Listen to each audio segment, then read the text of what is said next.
Hi friends, welcome back to Tamil Amazing Facts.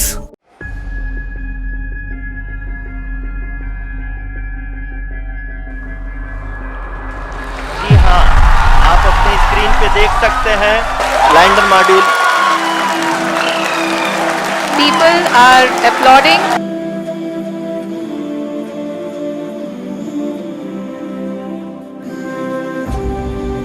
आदरणीय प्रधानमंत्री जी, sir, we have achieved soft landing on the moon. India is on the moon.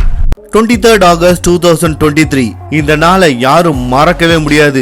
ஏன்னா India தான் மூனோட south போல்ல land பண்ண first country. அது மட்டும் இல்ல, US, Russia, சைனாக்கு அப்புறம் மூன்ல soft landing பண்ணது நாம மட்டும்தான். லேண்டர் இறங்கினதுக்கு அப்புறம் அதுல இருந்து வெளியில வந்த ரோவர் நமக்கு ஒரு சூப்பரான ஒரு பிக்சர் அமைச்சிருக்கு. அந்த பிக்சரை நான் கொஞ்ச நேரத்துல காட்டுறேன். ஆனா அந்த பிக்சரை பார்த்ததுக்கு அப்புறம் கண்டிப்பா உங்களுக்கு எல்லாம் கூஸ் பம்ப்ஸ் வரும். ஏன்னா அதுதான் மூன்ல நாம டைரக்டா இறங்கினதுக்கான கரெக்டான ப்ரூஃப். அதை இனிமே எந்த நாட்டு கொம்ப நினைச்சாலும் அழிக்கவே முடியாது. அந்த அளவுக்கு அதை பதமா பதிச்சிருச்சு. ஏன்னா இஸ்ரோ ரோவரோட வீல்ல பிளான் பண்ணி ரெண்டு விஷயத்த பதிச்சு வச்சிருக்காங்க. அதாவது ஒன்னு நேஷனல் எம்ப்ளம், இன்னொன்னு ISROவோட லோகோ. அதனால ரோவர் டிராவல் பண்ற இடம் எல்லாம் இந்த ரெண்டு சிம்பிளையும் பிரிண்ட் பண்ணிட்டே போகும். இஸ்ரோவோட இந்த சக்சஸ்க்கு அப்புறம் இந்தியால இருக்க ஸ்டார்ட் அப் கம்பெனிஸோட இன்வெஸ்ட்மெண்ட்லாம் பல மடங்கு எகிரிடுச்சு. ஏன்னா 4 வருஷத்துக்கு முன்னாடி வெறும் 10 ஸ்டார்ட் அப் தான் இஸ்ரோவோட மிஷன்ல இன்வெஸ்ட் பண்ணியிருந்தாங்க. ஆனா இந்த சக்சஸ்க்கு அப்புறம் இது இப்போ 140 மாறிடுச்சு. அது மட்டும் இல்ல, பயங்கர டெக்னாலஜி இருக்கிற ஜப்பான் அண்ட் UK கூட இஸ்ரோ கூட கொலாபரேட் பண்றதுக்காக வந்துட்டாங்க. இந்த கொலாபரேஷன்ல இஸ்ரோ கூட சேர்ந்து 2 நியூ ஸ்பேஸ் மிஷனுக்கு தயாராகிறாங்க. இதுல இருந்து ஒன்னு மட்டும் கிளியரா தெரியுது, நாம மட்டும் இல்ல, உலகத்துல இருக்க மத்த கண்ட்ரிஸ் கூட இஸ்ரோவை இப்ப நம்ப ஆரம்பிச்சிருச்சு. ஆனா இதெல்லாம் எப்படி நடந்துச்சு, இஸ்ரோ இதை எப்படி அச்சீவ் பண்ணாங்கன்ற டீடைல் வீடியோவை தான் நாம இந்த வீடியோல பார்க்க போறோம். வழக்கம் போல இந்த வீடியோவும் வேற லெவல்ல இன்ட்ரெஸ்டிங்கா இருக்கும். சோ ஸ்கிப் பண்ணாம கடைசி வரைக்கும் பார்த்துட்டு பிடிச்சிருந்தா மறக்காம இந்த லைக் பட்டனை தட்டி விட்டுருங்க. இந்தியா தான் சவுத் போல்ல சாஃப்ட் லேண்டிங் பண்ண போற மொத கண்ட்ரின்னு எல்லாருக்கும் தெரியும். ஆனா 4 நாளைக்கு முன்னாடி வரைக்கும் இதுல மிகப்பெரிய கன்ஃபியூஷன் ஒன்னு இருந்துச்சு. ஏன்னா ரஷ்யா உள்ள புகுந்து நம்ம ஆட்டத்தை கலைக்க பார்த்தாங்க. அதனால லூனா 25 நமக்கு முன்னாடி எப்படியாவது மூன்ல இறக்கிடணும்னு அவங்க குறிக்கோளோட இருந்தாங்க. அதுக்கேத்த மாதிரி அவங்க 11th August 2023 அன்னைக்கு லான்ச்சும் பண்ணிட்டாங்க. ஆனா இது சந்திரயான் 3 மாதிரி 5 தடவை எர்த்த சுத்திக்கிட்டு அதுக்கப்புறம் மூனோட ஆர்பிட்டுக்கு போல. அதுக்கு பதிலா டைரக்டா லான்ச் ஆன உடனே எர்த்ல இருந்து மூனோட ஆர்பிட்டுக்கு போற மாதிரி ஏற்பாடு பண்ணிட்டாங்க. அது மட்டும் இல்ல, சந்திரயான் 3 லேண்ட் ஆகிறதுக்கு 2 நாளைக்கு முன்னாடியே லூனா 25 லேண்ட் ஆகிறதுக்கு ஏத்த மாதிரி பிளானும் பண்ணிட்டாங்க. ஆனா எங்கேயோ கடவுள் இருக்காண்டா குமார்ன்றதுக்கு ஏத்த மாதிரி பெர்ஃபெக்ட்டா அவங்க பிளான் மொத்தமா சொதப்பிடுச்சு. ஏன்னா 19th Augustல நடந்த கடைசி டீபூஸ்டிங் ஒழுங்கா நடக்காததுனால அவங்களோட பிளான் மொத்தமா சொதப்பி கிராஷ் ஆயிடுச்சு. பாவம், அதோட பயப்புள்ளைகளோட ஆசை சுக்குநூறா உடஞ்சு போயிடுச்சு. ஏன்னா இஸ்ரோக்கும் நாசாக்கும் ஏற்கனவே இந்த விஷயம் தெரியும். அதாவது சவுத் போல்ல அவ்வளவு ஈஸியா இறங்க முடியாதுன்னு. ஏன்னா இவங்க எல்லாம் ஏற்கனவே அனுபவிச்சிருக்காங்க. அதனாலதான் ரஷ்யா மாதிரி முந்திரி கொட்டை மாதிரி எதுவும் பண்ணி சொதப்ப விரும்பல. ஏன்னா ஸ்பேஸ்ல அவங்களோட பவரை காட்டுறது முக்கியம் இல்ல, அதை யாரு ஒழுங்கா காட்டுறான்றதுதான் முக்கியம். அதை நம்ம சயின்டிஸ்ட் பக்காவா பண்ணிட்டாங்க.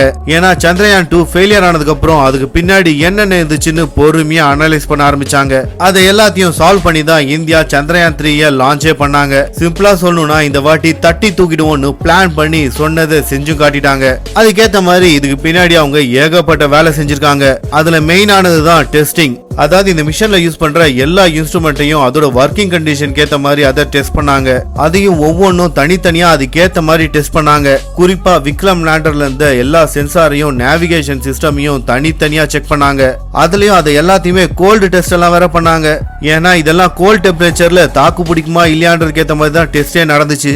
ஏன்னா மூனோட சவுத் போல்ல சூரிய வெளிச்சம் படவே படாது. அதனால அங்க நார்மல் டெம்பரேச்சரே -13 டிகிரி தான். அதனால இந்த டெம்பரேச்சர்ல அவங்க அனுப்புற சென்சார் எல்லாம் ஒர்க் ஆகணும்ல, அதுக்கேற்ற மாதிரி தான் டெஸ்டே பண்ணாங்க.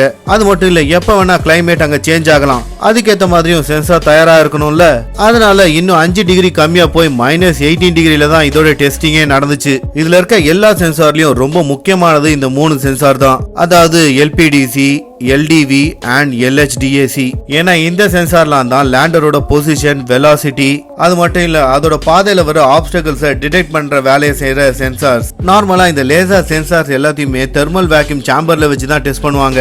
இந்த சாம்பர்ல மூனோட டெம்பரேச்சரை ரெப்ளிகேட் பண்றதுக்கு லிக்விட் நைட்ரோஜனையும் லிக்விட் ஹீலியமையும் யூஸ் பண்ணுவாங்க.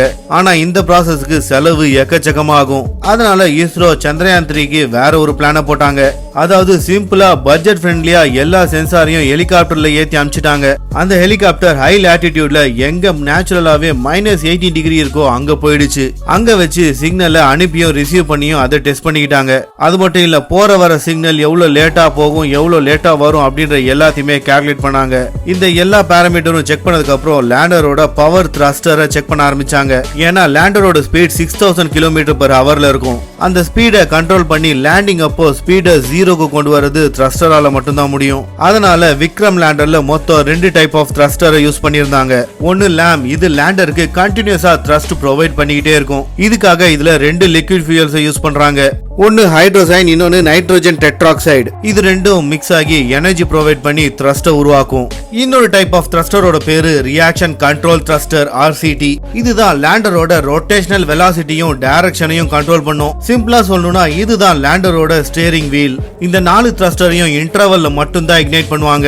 அப்பதான் லேண்டரை கண்ட்ரோல் பண்ணி ஆர்பிட்டோட பாத்துல கரெக்டா வைக்க முடியும். அதாவது லேண்டரை ரைட் சைடு திருப்பணும்னா லெஃப்ட் சைடு இருக்கிற த்ரஸ்டரை யூஸ் பண்ணுவாங்க. அதே மாதிரி லெஃப்ட் சைடுல திருப்புறதுக்கு ரைட் சைடுல இருக்க த்ரஸ்டரை யூஸ் பண்ணுவாங்க. இந்த த்ரஸ்டரை யூஸ் பண்ணி தான் லேண்டரோட ஸ்பீடை கம்மி பண்ணி சாஃப்ட் லேண்டிங் பண்ண முடியும். என்னதான் இந்த த்ரஸ்டர் எல்லாம் யூஸ் பண்ணி சாஃப்டான லேண்டிங்க்கு ட்ரை பண்ணாலும் அந்த லேண்டிங் பெர்ஃபெக்ட்டா முடியறதுக்கு அதுக்கு ஸ்ட்ராங்கான லெக்ஸ் வேணும். இல்லனா கடைசி நேரத்துல லேண்டர் சுக்குநூறா போயிடும். இதுக்காக இஸ்ரோ மூனோட சர்ஃபேஸ் எப்படி இருக்குமோ அதுக்கேத்த மாதிரி இங்க ஒரு சர்ஃபேஸ் பெட்டை உருவாக்குனாங்க. அதுல லேண்டரை எப்படியெல்லாம் இறக்குவாங்களோ அப்படியெல்லாம் இறக்கி அதுல டெஸ்ட் பண்ணி பார்த்திருக்காங்க. இவ்ளோ டெஸ்ட் எல்லாம் பண்ணி இது எல்லாத்துலயுமே சக்சஸ் ஆனதுக்கு அப்புறம் தான் இவங்க சந்திரயான் 3 லான்ச் பண்ணிருக்காங்க. அதனாலதான் இந்த மிஷன் சக்சஸ்ஃபுல் ஆகும் அப்படின்னு அவங்க 100% கான்பிடென்ட்டா இருந்தாங்க. அவங்களோட பிளான் படி கரெக்டா லேண்டர் மூனோட ஆர்பிட்டுக்கு போனதுக்கு அப்புறம் சர்ஃபேஸ்ல இருந்து 745 கிலோமீட்டர் டிஸ்டன்ஸ்ல இருக்கும்போது மூனோட சர்ஃபேஸை ஸ்கேன் பண்ணி கரெக்டான லேண்டிங் ஸ்பாட்டை டிசைட் பண்ணிடுச்சு. லேண்டிங் ஸ்பாட் டிசைட் பண்ணதுக்கு அப்புறம் லேண்டரோட ஸ்பீட் 1.6 km/s மூனோட சர்ஃபேஸ்ல இருந்து 30 கிலோமீட்டர் டிஸ்டன்ஸ்ல இருக்கும்போது இன்ஜின் இக்னைட் ஆச்சு. அதுக்கப்புறம் லேண்டர் பொறுமையா மூனோட சர்ஃபேஸ்ல இறங்க ஆரம்பிச்சது. இந்த டைம்ல தான் RCT லேண்டிங் ஸ்பாட்ல கரெக்டா இறங்குறதுக்கு அலைன் பண்ணிக்கிச்சு. அதுக்கப்புறம் 7.5 கிலோமீட்டர் டிஸ்டன்ஸ்ல இருக்கும்போது திருப்பியும் அந்த இடத்தை கேமரா மூலமா ஃபுல்லா ஸ்கேன் பண்ணி சென்சார்ஸ் எல்லாம் ஓகே பெர்ஃபெக்ட் அப்படின்னு சொன்னதுக்கு அப்புறம் தான் லேண்டிங்கே ஆரம்பிச்சது. அதுக்கப்புறம் திரும்பியும் 800 to 1300 மீட்டர் டிஸ்டன்ஸ்ல இருக்கும்போது கேமரா எல்லாம் கீழே எல்லாத்தையுமே படம் பிடிக்க ஆரம்பிச்சிருச்சு. அதே மாதிரி சென்சார்ஸும் டேட்டா எல்லாத்தையும் கலெக்ட் பண்ணி ஆன்போர்ட் கம்ப்யூட்டர்ல ப்ராசஸ் ஆரம்பிச்சிருச்சு. இந்த ப்ராசஸ்ல எல்லா சென்சாரும் பெர்ஃபெக்ட்டா ஒர்க் ஆகுது அப்படின்னு தெரிஞ்சதுக்கு அப்புறம் தான் லேண்டர்ல இந்த RCT லேண்டரை வெர்டிகல் டைரக்ஷனுக்கு அலைன் பண்ணிச்சு. அதுக்கப்புறம் லேண்டர் பொறுமையா கீழே வர அதை தாங்கி பிடிச்சிருக்க 4 காலும் சாஃப்ட் லேண்டிங்க்கு தயாராயிடுச்சு. இந்த லேண்டரோட கால்ல மைக்ரோ ஸ்டார் சென்சரும் டச் டவுன் சென்சரும் இருக்கு. இது லேண்ட் ஆகிற சர்ஃபேஸ் இருக்கிற மேடு பள்ளம் எல்லாத்தையுமே விர்ச்சுவலா மேப் பண்ணும். இந்த விர்ச்சுவல் மேப்பிங்கை வச்சு லெக்ல இருக்கிற ஆக்சுவேட்டர்ஸும் இன்க்ளோனோமீட்டர்ஸும் ஆங்கிள்ஸ் அட்ஜஸ்ட் பண்ணிக்கும். இப்படி பண்றதுனால லேண்ட் ஆகும்போது பேலன்சிங் மிஸ் ஆகாம பெர்ஃபெக்ட்டா லேண்ட் ஆக முடியும். இவ்வளவு பிரிகாஷன்ஸ் இவங்க ஏற்கனவே பண்ணியிருந்தாலும் லேண்டர் மூன் சர்ஃபேஸ்ல லேண்ட் ஆகும்போது அதோட கால் எல்லாம் பயங்கரமா அதிரும் அப்படின்னு சயின்டிஸ்ட்க்கு ஏற்கனவே தெரிஞ்சிருக்கு. அதனால இந்த அதிர்வை தடுக்கிறதுக்காக அவங்க என்ன பண்ணிருக்காங்க தெரியுமா? ஏரோப்ளேன் வீல்ல இருக்கிற ஷாக் அப்சார்பரை இந்த லெக்ல பொருத்தி இருக்காங்க. இந்த ஷாக் அப்சார்பரால கிட்டத்தட்ட 4000 நியூட்டன் ஃபோர்ஸை தாங்க முடியும். அதாவது இந்த ஃபோர்ஸ்ல மனுஷன் கீழே விழுந்தா மனுஷனோட உடம்புல இருக்க ஸ்ட்ராங்கான போனான தை போனே உடைஞ்சிருமா. அந்த அளவுக்கு ஃபோர்ஸை இது தாக்கு பிடிக்கும். இந்த எல்லா அனலைசிஸ்க்கு அப்புறமும் மூன் சர்ஃபேஸ்ல இருந்து 150 மீட்டர் ஹைட்ல இருக்கும்போது மூனோட சர்ஃபேஸை மொத்தமா ஸ்கேன் பண்ணி லேண்டிங் சர்ஃபேஸை ஃபைனல் பண்ணிருக்கு. அதுக்கப்புறம் எல்லாம் ஓகே லேண்ட் ஆகலாம் அப்படின்னு சிக்னல் கிடைச்சதுக்கு அப்புறம் கரெக்டா அடுத்த 73 செகண்ட்ல மூனோட சர்ஃபேஸ்ல லேண்டர் லேண்ட் ஆயிடுச்சு. லேண்டிங் முடிஞ்சு 4 மணி நேரத்துக்கு அப்புறம் பிரக்யான் ரோவர் லேண்டர் விட்டு வெளியில வந்துச்சு. அப்ப எடுத்து அமிச்ச பிக்சர் தான் இது. பயங்கரமா இருக்குல்ல? அதுக்கப்புறம் ரோவர் கிட்ட இருந்து வர சிக்னல் லேண்டர் கிட்ட இருந்து நமக்கு வந்து சேருதான்னு கன்ஃபார்ம் பண்றதுக்காக அங்க சிக்னல் டெஸ்டிங்கும் நடந்துச்சு. ரோவர்ல இருக்க ஆண்டனா நார்மல் டிஷ் ஆண்டனா மாதிரி தான். ஆனா ரோவர் சிக்னலை ரிசீவ் பண்றதுக்கும் டிரான்ஸ்மிட் பண்றதுக்கும் லேண்டர்ல இருந்து 500 மீட்டர் டிஸ்டன்ஸ்க்குள்ள இருந்தா மட்டும்தான் முடியும். இதெல்லாம் பெர்ஃபெக்ட்டா நடந்துச்சுன்னா அதுக்கப்புறம் என்ன மூனோட சர்ஃபேஸ் கெமிக்கல் டெஸ்டிங்கை ஆரம்பிச்சிட வேண்டியதுதான். இத ரோவர்ல இருக்க 2 இன்ஸ்ட்ருமெண்ட் பண்ணும். ஒன்னு ஆல்பா பார்ட்டிகல் எக்ஸ்ரே ஸ்பெக்ட்ரோமீட்டர், இன்னொன்னு laser induced break down spectroscopy. இது சவுத் போல்ல இருக்க சாயிலோட காம்போசிஷன் என்னென்ன அப்படின்றத டிடெக்ட் பண்ண ஆரம்பிச்சிடும். இதுக்கப்புறம் என்னென்ன பண்ண போகுது அப்படின்றத பொறுத்திருந்து தான் பார்க்கணும். ஓகே ஃப்ரெண்ட்ஸ், இதோட இந்த வீடியோ முடிஞ்சிருச்சு. இந்த வீடியோ பிடிச்சிருந்தா மறக்காம லைக் பண்ணிட்டு உங்க ஃப்ரெண்ட்ஸ் அண்ட் ஃபேமிலிக்கு மறக்காம ஷேர் பண்ணுங்க. இதே மாதிரி சுவாரஸ்யமான பல இன்ஃபர்மேஷன் நான் போட்ட உடனே உங்களுக்கு வந்து சேரணுமா? அவ மறக்காம நம்ம தமிழ் அமேசிங் ஃபேக்ட்ஸ் சேனலை சப்ஸ்கிரைப் பண்ணிட்டு கூடவே பக்கத்துல இருக்க பெல் ஐகானை கிளிக் பண்ணி நோட்டிபிகேஷனை ஆல்ல போட்டுக்கோங்க.